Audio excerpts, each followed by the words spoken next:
Get that man out of here immediately. How dare you touch my grandson?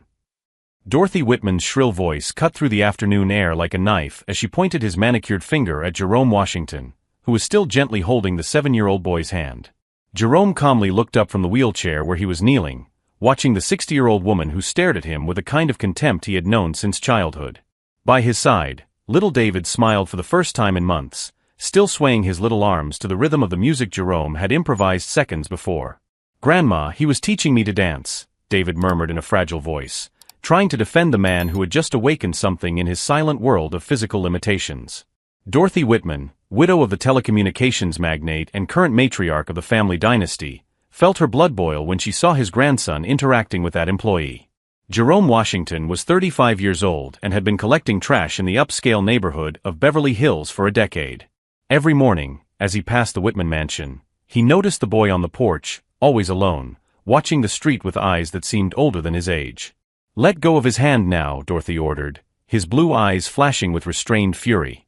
"And never come near this property again." Jerome gently released David's hand, but did not get up immediately. During years of collecting in that neighborhood, he had learned to recognize the signs. The way Dorothy stood, the way her voice carried that venomous authority, the small gestures that revealed decades of privilege turned into a weapon of oppression. He knew this type of person better than she could imagine. "I understand perfectly, ma'am," Jerome said, his voice maintaining a respectful tone that only made the contrast between his dignity and her hysteria more evident. David tried to reach out again, searching for the hand that had given him, for the first time in 2 years, the feeling of movement and freedom. "He didn't do anything wrong, Grandma. Please." "Shut up, David. You don't understand these things," Dorothy cut him off, activating the mansion's intercom. "Security, come here immediately. We have a situation." What Dorothy Whitman didn't know was that Jerome Washington wasn't exactly who she thought he was. Over the past 6 months, while making his daily rounds, he had observed much more than just a lonely boy on the balcony. He had noticed the tense arguments through the open windows, mentally recorded every visitor who entered and left that house, and most importantly, documented every moment when David was treated more like an inconvenient burden than a child who deserved love and attention. The 2 security guards appeared quickly, burly men in immaculate uniforms that Jerome recognized from the private security companies that served the local elite. "Escort this man off the property," Dorothy ordered. "And make sure he understands that he is not to return." Jerome rose slowly, her hands still dirty from his morning's work, and waved discreetly to David. "See you later, champ.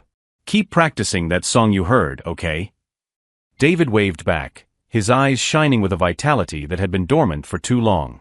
Dorothy noticed the exchange and felt even more irritated. How dare this man form a connection with her grandson? As he was escorted out, Jerome took one last look at the imposing mansion. His eyes lingered on the second-floor window, where Jonathan Whitman, David's father and sole heir to the family fortune, watched the whole scene with an expression Jerome couldn't quite decipher. There was something there, guilt, perhaps, or recognition of an injustice being committed. But Jerome knew that men like Jonathan rarely found the courage to confront matriarchs like Dorothy, especially when billions of dollars in inheritance were at stake. "If you show up here again, I'll call the police," Dorothy shouted from the gate, her voice carrying the kind of threat that people like her had learned to use as a first line of defense against anything that challenged her controlled worldview. Jerome waved respectfully and returned to his truck, but something in his eyes revealed that this would not be the last time Dorothy Whitman would hear from him. If you are following this story of transformation and justice, don't forget to subscribe to the channel, because what happened next would prove that underestimating people can be the most costly mistake in life. Dorothy Whitman was not the type to leave matters unfinished.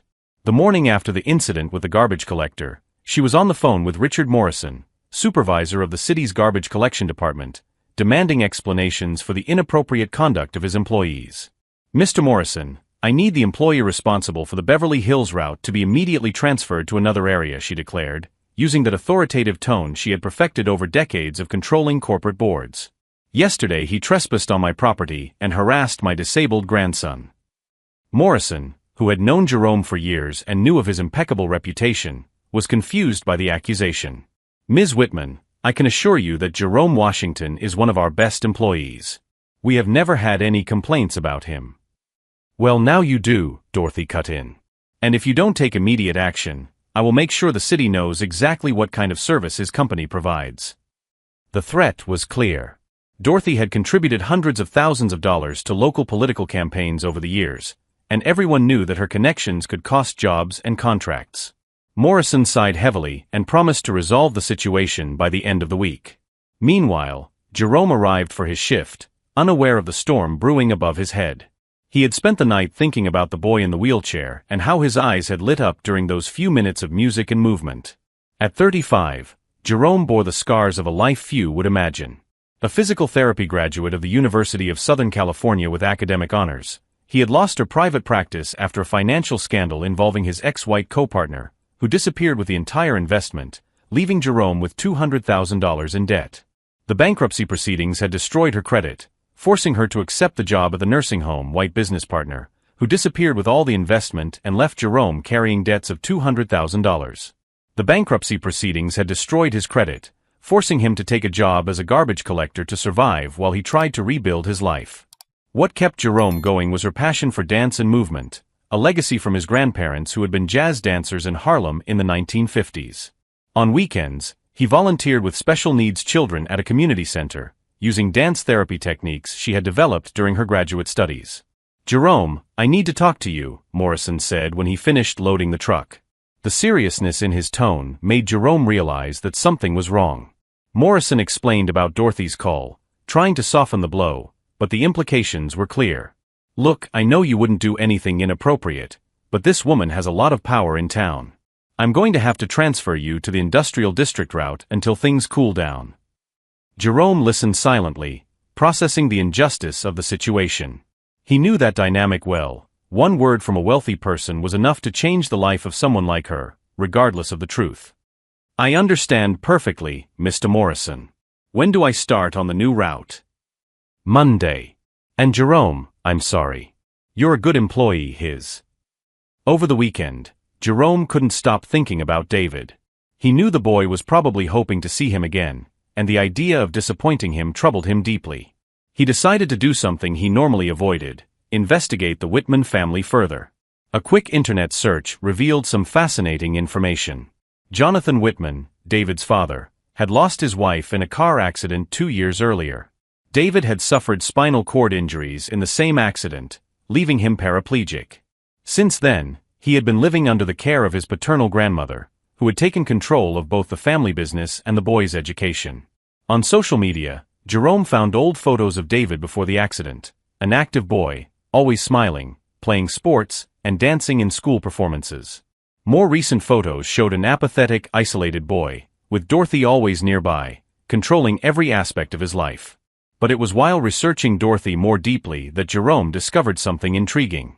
It was her who had founded a charity called the Bright Future Foundation, supposedly dedicated to the care of children with disabilities. The foundation received millions in donations from various companies and had total tax exemption. Jerome noticed something strange in the foundation's public financial reports. The numbers didn't add up. Millions came in as donations, but very little actually reached the children in need. Most of the money seemed to go to administrative costs and specialized consulting, companies that, upon closer investigation, had dubious addresses and obscure connections to Dorothy herself. "Interesting," Jerome muttered, saving everything on his computer. Her analytical mind, trained during years of university studies, began to connect dots that others might overlook. On Monday, on his new route in the industrial district, Jerome received an unexpected call. "Jerome Washington?" asked a professional female voice. "This is Dr. Patricia Chun from the Children's Rehabilitation Center. A friend of mine, Dr. Lisa Rodriguez, gave him your contact information. She said you work with dance therapy." Jerome confirmed, intrigued by the call. Dr. Chen explained that she was looking for someone to work with a special boy whose case was frustrating the entire medical team. He is 7 years old, has been paraplegic for 2 years, and refuses to participate in any form of physical therapy. He has completely lost his motivation. Would you be interested in evaluating the case? Of course, doctor. When can I meet the child? How about this afternoon? It's a private case, so we can discuss appropriate compensation for his time. Jerome accepted immediately, not imagining that fate was about to put him back on David Whitman's path. Dorothy had hired the most expensive clinic in town for her grandson, but kept the family's identity a closely guarded secret to avoid any inappropriate outside influence on the treatment. When Jerome arrived at the rehabilitation center that afternoon, dressed in casual clothes instead of his work uniform, Dr. Chun greeted him professionally. "Mr. Washington, thank you very much for coming. Let me explain the case before you meet the patient." She described an intelligent and sensitive boy who had lost not only the mobility of his legs, but also all joy in life after severe trauma. "The family is very private about the details, but I know he lost his mother in the same accident. He lives only with his father and paternal grandmother." Jerome listened attentively, his professional experience being awakened for the first time in years. "And what has been the therapeutic approach so far?" "Traditional physical therapy, but he just doesn't cooperate. He remains passive, as if he has given up on any possibility of improvement. That's why we're thinking of something different, more creative." When the doors to the therapy room opened and Jerome saw David sitting in his chair, staring at the floor with that same expression of resignation, they were both shocked. David slowly looked up, and his face transformed with a genuine smile. "Jerome, you're back." Dr. Chun looked confusedly from one to the other. "Do you two know each other?" Dorothy had managed to get Jerome away from garbage collection in Beverly Hills, but her powerful connections did not extend to the private medical system. By pure coincidence, or perhaps what some people would call cosmic justice, the man she had expelled from her property was now being hired to help her grandson. Jerome immediately noticed the irony of the situation, but maintained his professional composure. "We've met briefly," he explained to Dr. Chun. "David, what an incredible coincidence to see you here." David tried to move his chair closer to Jerome, his eyes shining with an energy he hadn't shown in weeks. "Can you teach me more dancing?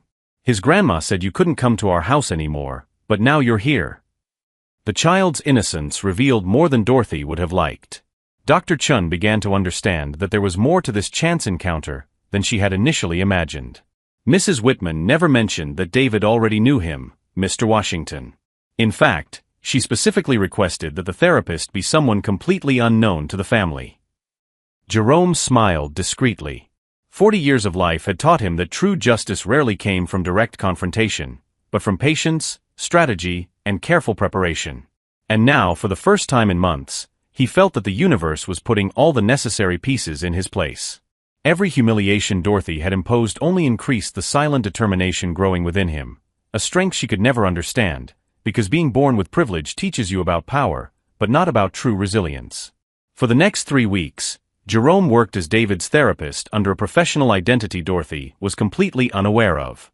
Each session revealed more about the unhealthy dynamics of that family. David had lost not only the mobility of his legs, but all hope of independence under the suffocating control of a grandmother who treated her disability as a social embarrassment. "She says he can't do certain things because people will laugh at him," David confided during a session, while Jerome helped him with motor coordination exercises. "She says it's better for me to stay at home, away from the eyes of others." Jerome felt his anger grow with each revelation, but he kept his professional voice. "And how do you feel about that, champ?" "Sometimes I just want to be able to dance again, like before the accident. Mom always said I danced like a free bird." The mention of his deceased mother touched Jerome deeply. Through careful conversations with David, he discovered that Dorothy had forbidden any mention of the boy's mother, removed all photos of her from the house, and even canceled the dance classes that David loved before the accident. "Grandma says dancing isn't for boys like me. She says people will think strange things." It was at that moment that Jerome decided that Dorothy Whitman had crossed a line that could not be ignored.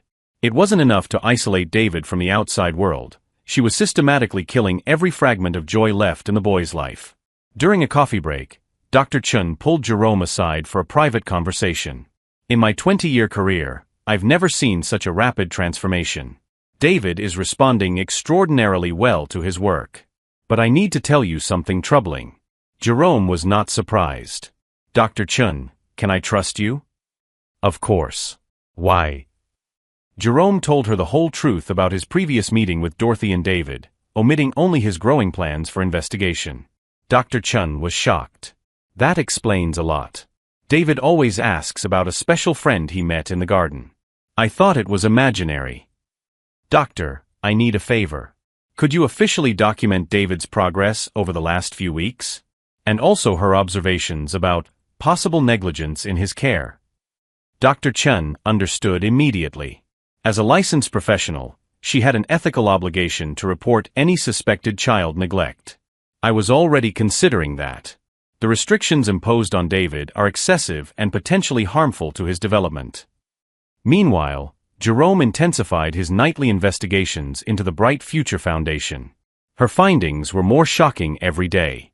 Dorothy had embezzled more than $3 million over 5 years, money intended for rehabilitation equipment for underprivileged children. The specialized consultancies were shell companies registered in the names of distant relatives. The medical equipment purchased by the foundation was resold to private clinics at half price, with Dorothy pocketing the difference. Most outrageous of all, she used images of disabled children in advertising campaigns to raise even more donations, while those same children never received a penny of aid. Jerome compiled every document, every suspicious bank transfer, every fraudulent invoice. Her university degree in business administration, obtained alongside her physical therapy degree, had given her analytical tools that Dorothy would never have expected to find in a simple garbage collector. The situation escalated when Dorothy unexpectedly showed up at the rehabilitation center on a Thursday. She had hired a private investigator to discover the identity of David's new therapist, and the results made her furious. "Dr. Chun, I need to talk to her immediately," demanded Dorothy, barging into the office during a session. David was on the floor, propped up on pillows, trying to follow the adapted dance movements Jerome had created for him. "Grandma!" David exclaimed happily, trying to show her the moves he had learned. "Look what I can do now." Dorothy completely ignored her grandson's enthusiasm, focusing all her attention on Jerome. "So it's true. You're that garbage man who trespassed on my property. How dare you mislead this clinic about her qualifications?" "My qualifications are properly documented," Jerome replied calmly, without stopping to support David in his exercises.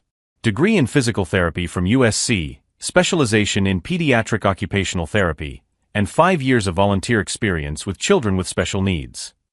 The information caught Dorothy off guard. His investigator had only mentioned Jerome's current job, not her academic background. "That doesn't change the fact that you lied about who you are." "I never lied about anything. You simply assumed things based on prejudice." Dr. Chen intervened before the situation escalated further. "Ms. Whitman, Mr. Washington is a qualified professional employed by this clinic. His methods have produced extraordinary results with David." "Grandma, why are you mad at Jerome?" David asked, confused by the tension in the room. "He's helping her feel happy again." Dorothy looked at her grandson, noticing for the first time in months the sparkle in his eyes. This only intensified her fury. How dare that man succeed where she had failed? "David, we're leaving now," she ordered. "Her sessions here are over." "No," David cried, clutching Jerome's hand. "I want to continue. I'm learning to be strong again." Jerome saw the desperation in the boy's eyes and made a decision that would seal Dorothy Whitman's fate. It was time to stop simply documenting evidence and start taking action. "Ms. Whitman," he said, her voice maintaining that calm that made opponents underestimate her determination, "what do you fear most? That David will get better, or that he will discover who is really responsible for keeping him limited?" The question hung in the air like a bomb about to explode, as Dorothy realized she had seriously underestimated the man in front of her. Jerome's question hung in the air for only 2 seconds before Dorothy realized she had made a fatal mistake. That excessive calm, that almost imperceptible smile, the way he maintained total control of the situation even though he had been expelled, none of it matched the profile of a simple, frightened employee. "Dr. Chun, could she call Jonathan Whitman?" Jerome asked politely, taking his cell phone out of his pocket. "I'm sure he would like to participate in this conversation about his son's future." Dorothy felt the first chill down her spine. "You have no authority to summon anyone from her family." "Actually, I do. As David's licensed therapist, I can request the presence of any legal guardian when there are questions about negligence in treatment." Jerome paused, letting the word negligence echo in the room. "And the child's father is, technically, the primary legal guardian, isn't he?" The change in Jerome's demeanor was subtle but devastating. In seconds, he had gone from being the insolent garbage man to the qualified professional Dorothy never imagined she would be facing. David watched the transformation with fascination, seeing for the first time someone who was not intimidated by her grandmother. Jonathan arrived at the medical center in 15 minutes, clearly agitated by the urgent call. When she entered the room and saw Jerome, her expression went from confusion to recognition, and finally to something that looked like relief. "Dad!" David exclaimed, "Jerome is my new physical therapist. He's teaching me how to dance again." Jonathan looked at Dorothy, who had visibly paled. "Mom, you didn't tell me David already knew the therapist." "Because she didn't," Jerome interjected gently. "Let me introduce myself properly. Jerome Washington, Doctor of Physical Therapy from USC, specializing in movement therapy for traumatized children. And yes, I also work part-time collecting trash to supplement my income while I rebuild my private practice. But there's something more important I need to discuss with you," Jerome continued, opening a folder he had brought with him. "During my sessions with David, some troubling information came to light about the Bright Future Foundation." Dorothy felt her world collapse. How could he know about the foundation? David told her about the family's charitable foundation, how he felt bad that he couldn't help other children like me through her. Jerome smiled gently at the boy before continuing. "That inspired me to do some research on your work." Jerome spread documents across the table. $3,200,000 in donations over the last 5 years. Very impressive. Medical equipment supposedly purchased at extremely high prices, but which never reached the public clinics it was intended for. Jonathan picked up one of the papers, his eyes widening as he saw the numbers. "Mom, what is this?" "Shell companies registered in the names of distant relatives," Jerome continued methodically.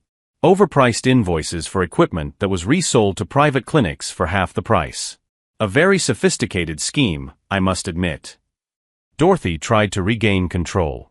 "These are absurd accusations. You have no authority to investigate his foundation." "True, I didn't," Jerome agreed. "That's why I contacted someone who does. The FBI received all this information anonymously last Friday.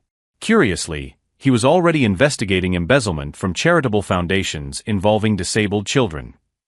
Dorothy's face turned from white to red in seconds. "You don't know who you're messing with." "Actually, I know exactly who I'm messing with," Jerome replied, her voice taking on a firmness that made even David realize that something monumental was happening. "I'm messing with someone who uses the image of vulnerable children to steal money intended to help them. Someone who keeps her own grandson isolated to hide his imperfection from society. Someone who considers people like me too inferior to deserve basic respect."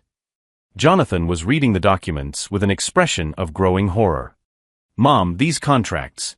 Did you really embezzle money from disabled children?"